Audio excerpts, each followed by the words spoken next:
Puji Tuhan, kita lanjut ngobrol dengan Pak Gembala dan Ibu Gembala di sini ya, di Klaten, GSJA di Klaten ini, Karangdowo, Klaten, Karangwuni ya? Karangdowo. Tapi masuk Tadi Karangwuni tempat tidur. Oh gitu. Sini Karangdowo. Kecamatan Karangdowo ya. GSJA Karangdowo Klaten. Kita ngobrol lagi karena di sini ada gereja di tepi sawah. Jadi ini mewah, ini gedung mewah. Mepet sawah. Ya, gereja ini dibangun tahun berapa ya, Pak? 2006. 2006. Tapi berjalan dan ini berkembang sangat besar ya, Bu. Yes. Bapak, Ibu mungkin bisa cerita ini berkembang dari berapa jemaat sampai berapa jemaat? Kita mulai memang dari nol ya, dari nol ya. Dari nol. Karena saat itu saya masih kuliah, terus saya sama rektor saya memang saya disuruh untuk studi lanjut. Dan ini karena ada rektor dari Australia itu kalau dia datang ke Indonesia saya terjemahkan dia. Dia sudah bicara dengan saya untuk studi lanjut. Tapi sama rektor saya memang dia tidak setuju karena kelakuan. Bukan karena teologi tapi karena kelakuan. Jadi dia suruh saya, sebelum kamu lanjut kuliah, kamu harus praktek dulu. Kalau kamu tidak praktek, kamu nanti akan jadi bidat. Nah saya oke lah saya. Terus saya puasa 3 hari, saya ambil puasa 3 hari untuk puasa Ester ya? Ya, saya puasa 3 hari. Terus turun dari situ ada satu mahasiswi ngomong sama saya langsung di kampus. Satu mahasiswa ngomong sama saya gini, mahasiswi dia, Mas, orang tuaku mau dilayani, mereka mau dilayani, tapi saya belum dapat ini. Kamu mau nggak? Saya bilang, saya mau. Ya, jadi pas ya, habis doa puasa, terus turun langsung dapat. Saya mau melayani. Nah, besoknya kita berangkat. Sampai hari ini saya tinggal di sini, saya di Karangdowo ini. Jadi historisnya begitu. Dan kita memang mulai dari keluarga itu. Tadi Bapak yang pakai batik yang di sini. Yang di depan ini. Ya, yang jemaat. Itu yang jemaat mula-mula ya. Itu, anaknya itu yang ketemu dengan saya di kampus. Oh, ya, gitu. Itu. Puji Tuhan, luar biasa ya. Ya, kita mulai dari nol, kita mulai sampai sudah besar ya, terus setelah itu saya menikah dengan dia juga masih mungkin 15-20 orang. Masih sedikit ya waktu itu ya. Karena kita pindah-pindah sudah 8 kali juga. Terus kami berjuang sudah besar di tempat di sini. Di tempat di sini ya jemaat sudah 350-an orang itu sudah. Jadi kami sudah jemaatnya sudah sekitar 350 orang ya. Betul. Kita sudah ibadah 2 kali. Nah, pernah satu kali kami ibadah Paskah 1 kali, saya tidak tahu, saya enggak, kursinya kurang, jadi kursi-kursi di atas diangkat, bawa turun semua, tikar kasih keluar semua, loh sampai anak-anak duduk di depan sini. Jadi remaja dan anak-anak sekolah minggu duduk di tikar, dan orang dewasa sampai di luar, saya kaget, baru sadar kalau itu memang jemaatnya sudah banyak. Karena kita biasanya ibadah 2 kali, cuma ibadah 1 kali. Ternyata jadi banyak yang datang nggak dapat tempat duduk. Nggak ada tempat duduk. Nah, puji Tuhan ini. Memang perkembangannya begitu luar biasa, tetapi beberapa tahun lalu memang gereja kita ditutup oleh FPI. Ya, orang-orang tertentu lah ya. Mereka menutup itu. FPI kan selalu begitu, jadi tentara surga. Dan ini pun dilegalisir oleh pemimpin-pemimpin ya. Jadi kami mau bikin apa? Ya saya kalau emosi juga nanti saya bisa melakukan hal yang tidak baik. Iya betul. Ya saya terpaksa harus ini. Jadi setelah gereja ditutup begitu sungguh luar biasa. Jadi jemaatnya kacau, banyak yang pindah ke sana terpindah. Ceritanya mereka datang waktu ibadah atau selesai ibadah. Terus itu mereka dari mana aja itu? Ya dari beberapa wilayah ya. Tapi dari beberapa wilayah ya. Iya, mereka kan tidak mengaku. Ya. Pakaiannya mereka, atribut yang mereka pakai pakaian biasa, bukan pakaian putih-putih gitu, enggak. Pakaian biasa aja. Tapi ada dari situ kan kita sudah lihat. Terus sebelum itu kan juga memang banyak orang sekali di sekitar sini, sampai orang yang mengarit ambil cari rumput itu biasanya tidak ada, ini kok banyak sekali orang cari rumput arit. Terus apa yang cuci motor di depan dulu biasanya cuma 5-6, kok ini sampai puluhan orang cuci motor di situ. Jadi sepertinya mereka sudah siap pasukan untuk menyerang. Jadi seperti itu yang kami lihat. Jadi nah, kondisi seperti itu memang kami ya dengan terpaksa harus mengalah ya, mengalah. Dan itu. Tapi ada polisi? Ya ada juga, tapi kan tidak bisa berbuat apa-apa kan, karena polisi kan selalu kalah sama FPI. Iya, jadi kita enggak. Jadi karena ini masalahnya di situ ya. Jadi terus terpaksa kami harus mengalah untuk itu. Jadi tidak boleh pakai dulu. Pas itu mau Natal ya, Natal jadi 1 hari sebelum Natal. 2 hari. Sebelum Natal, pokoknya sebelum Natal. Jadi Natal itu kami sudah pasang tenda di depan itu semua, jadi Natalan di sini. Nggak jadi Natal, terus Natal di mana Natalan dong? di Pancingan. Pemancingan. Di Ya Pemancingan. ampun, Jadi seperti itu ya. banget. Ya jadi Semua pada sambil nangis. sambil nangis sama Natalan. Saat ini Ya. saya selalu bilang sama mereka, memang harus melewati. Ya betul. Jadi kita harus melewati. Jadi orang Kristen tuh saya selalu bilang tidak mudah. Kalau ada pendeta yang bilang jadi orang Kristen mudah tuh, Ya. mungkin karena dia tidak menghadapi Tapi- tantangan seperti Tapi yang memang kita alami. Normalnya begitu Bu, karena setiap kita memang harus diuji dulu. Iya diuji dan harus Baru pikul naik. salib. Iya, ya betul. Tidak mudah waktu pikul salib. Tuhan saja sampai terjatuh.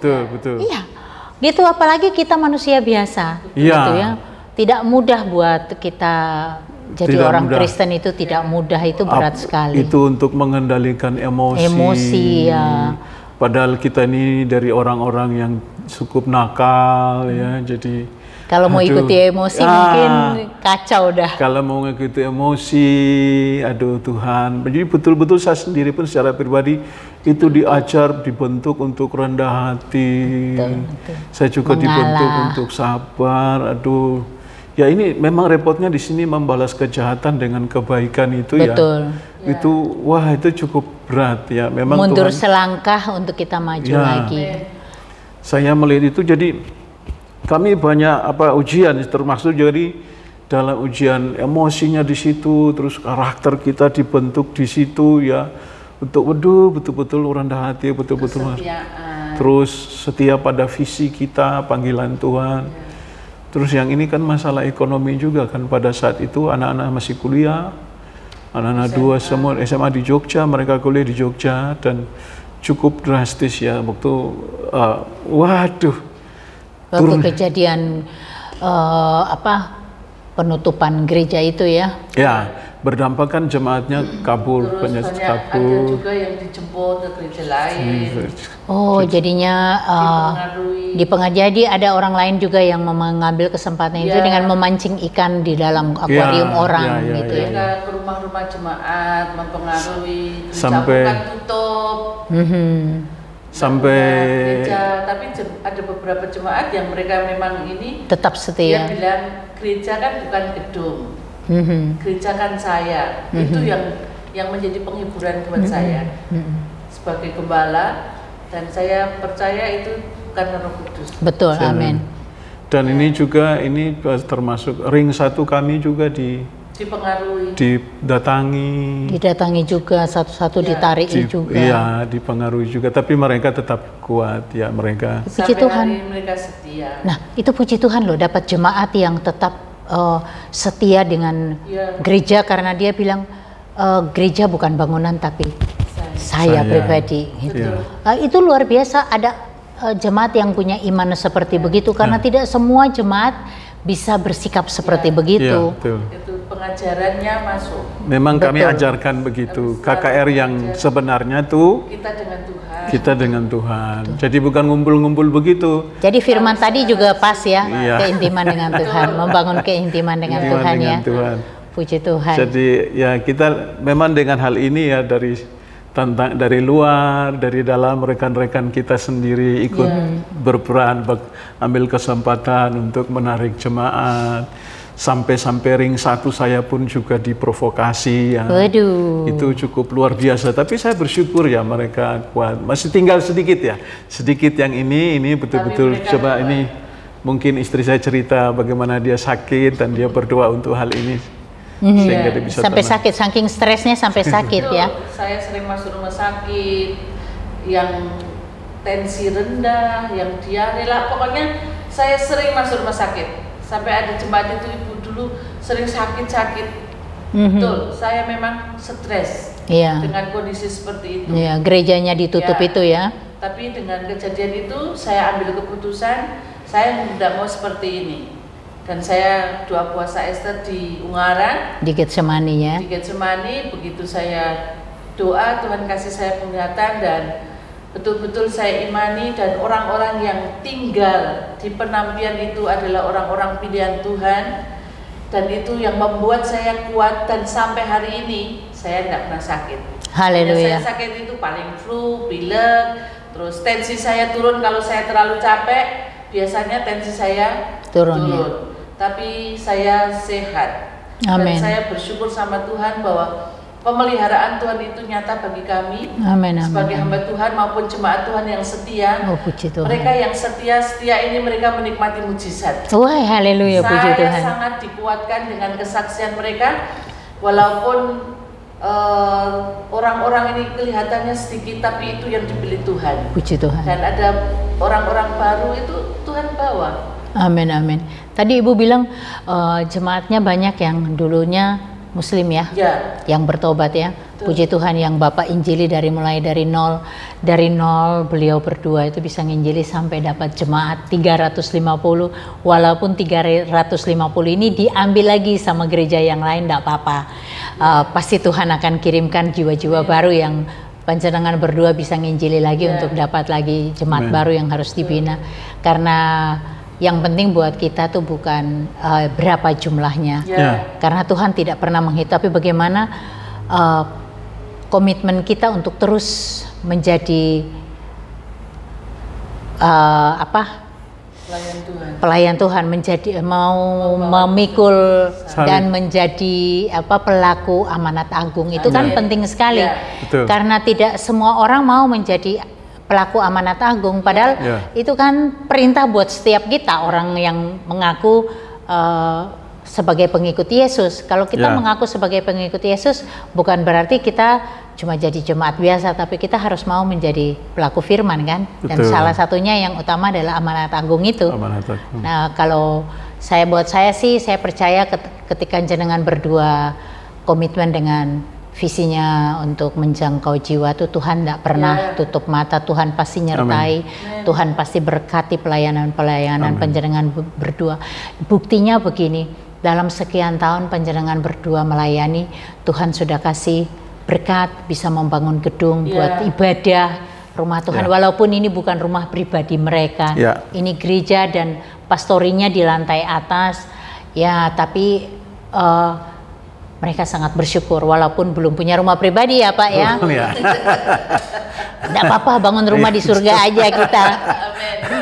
Yang penting rumah di surga yang bisa kita tempati selamanya, bukan rumah di dunia. Ada satu ini lagi Bu yang saya harus tekankan di kesaksian ini, khususnya dalam penutupan gereja, respons kita terhadap sikap kita terhadap masalah yang kita hadapi, terutama dengan ini tindakan mereka. Sikap kita tuh, saya sendiri saya pernah berpikir untuk meninggalkan pelayanan. Capek ya? Sebenarnya saya tidak begitu capek, tapi saya bilang, Tuhan, kalau kamu ndak menolong saya, bagaimana?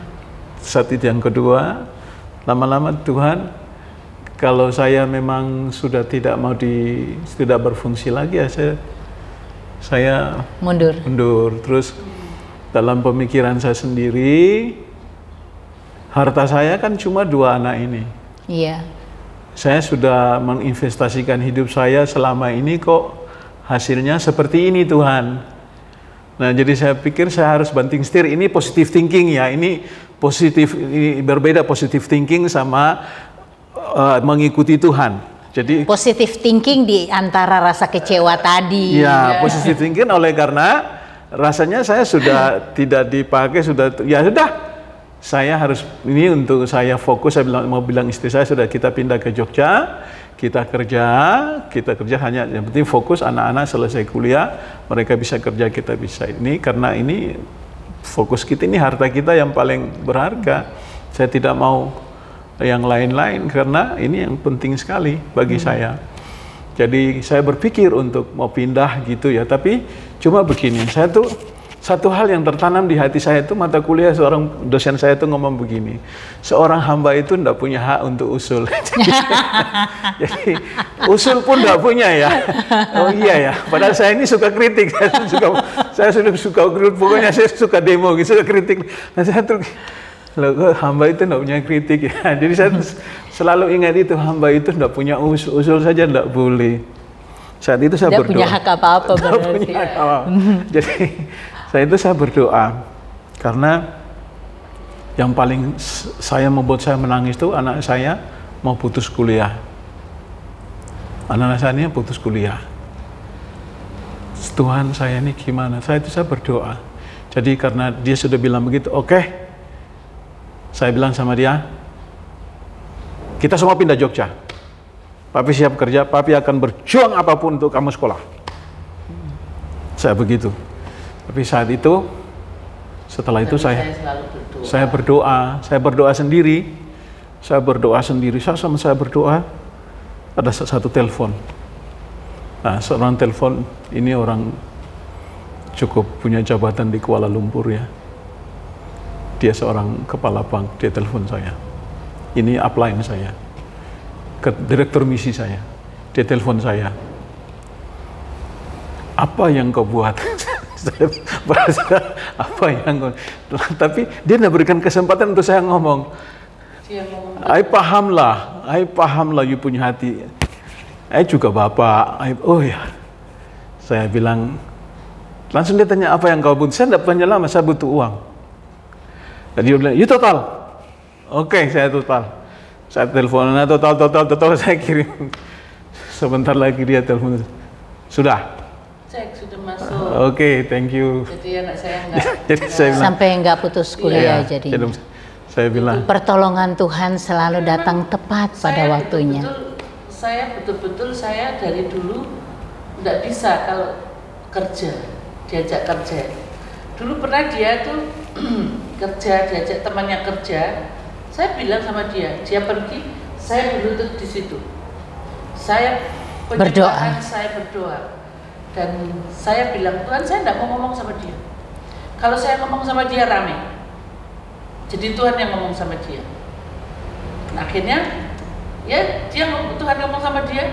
Ya, saya bilang sama dia, kita itu dipanggil bukan untuk kerja, dipanggil melayani Tuhan.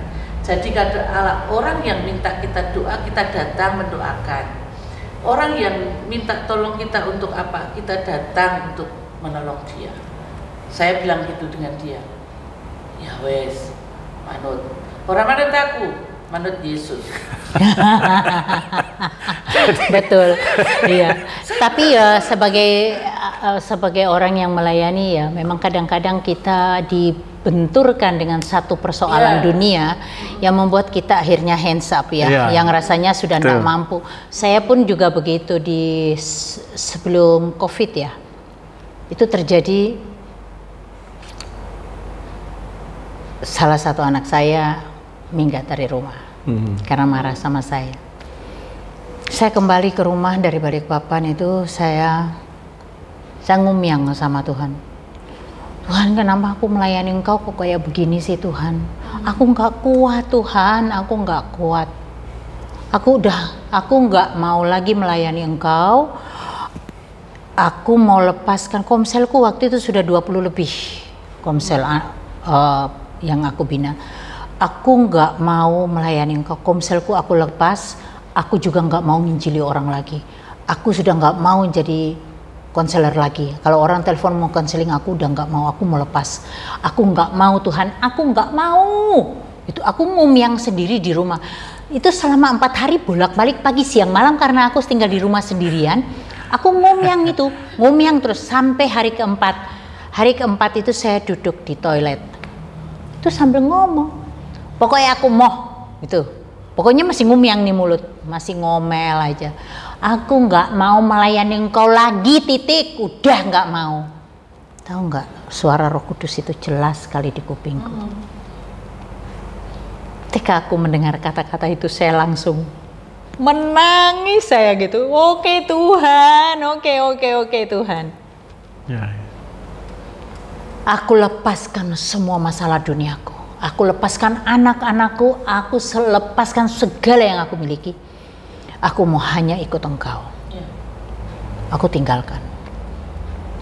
Nah kalau sampai sekarang aku dipakai seperti begini, ya itu tadi jawaban Tuhan. Jawaban Tuhan atas semua yang. Dan akhirnya anakku pulang sendiri. Saya nggak pernah ngapa-ngapain, tapi saya puasa terus. Saya memang sering puasa dan saya ambil puasa Esther beberapa kali puasa Esther dan Tuhan bilang dia akan pulang. Kau nggak usah nanya. Nah kalau dia pulang, nggak usah kau tanya apa-apa. Udah biarin aja. Nanti dia pulang. Betul dia pulang sendiri. Saya bilang Tuhan, saya cuma bilang angkat tangan Tuhan, kau dahsyat Tuhan, kau dahsyat, kau luar biasa. Ya memang tidak mudah menjadi pelayan Tuhan. Kita mau menjadi pelaku firman itu pasti ada tantangan karena memang pasti ada yang tidak mau kan kalau kita dekat dengan Tuhan. Pasti ada pribadi lain yang tidak mau kan. Pribadi itu dia membenci kalau kita kita dekat dengan Tuhan. Pasti dia bagaimana caranya, dia tahu kelemahan kita. Kayaknya di keuangan deh, hancurkan di sini deh. Kayaknya di ini deh, dihancurkan deh. Makanya kalau kita mau jadi betul-betul mau menjadi pelaku, ya kita harus tanggalkan. Tadi saya bilang tanggalkan baju duniawi kita, tanggalkan semua. Ini kembali ke gereja, terus bisa aktif lagi kembali ini bagaimana Bu? Masa COVID ya? Ya bisa itu setelah COVID. Di masa COVID, COVID-nya menurun. Terus saya meeting dengan Ring 1. Jadi Ring 1 bilang, oke, kita pakai saja. Kita juga orang Indonesia. Kita pakai, kita punya hak yang sama di bumi Indonesia, kita pakai. Nanti kalau ada yang datang ya kita jawab sama-sama. Jadi memang kita harus seperti itu. Mereka berpikir bahwa kita juga ini hak kita untuk beribadah, kita sudah ini sendiri. Hak kita sebagai warga negara. Warga negara kita beribadah, kita sudah bangun ini sendiri. Dan kalau ada yang datang ya nanti kita jawab sama-sama. Dan ini orang dari luar wilayah ini kan yang datang untuk intimidasi. Luar biasa kan, dan mereka datang dari luar kota yang lain-lain mengintimidasi supaya gereja ini ditutup. Tapi Tuhan punya cara kan. Tapi memang ada orang sini juga yang jadi mastermind-nya dari sini, tapi dipermalukan oleh Tuhan. Wow, dipermalukan semua. Jadi begini ya, mastermind itu betul-betul dipermalukan di antara banyak orang melihat.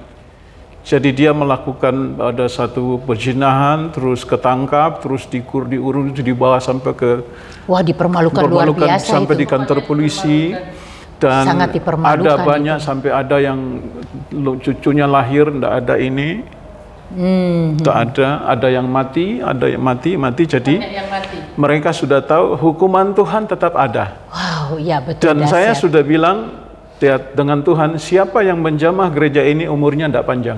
Saya tidak mengutuk, tapi supaya saya menanamkan kepada mereka bahwa Yesus Kristus adalah Tuhan. Ya, amin.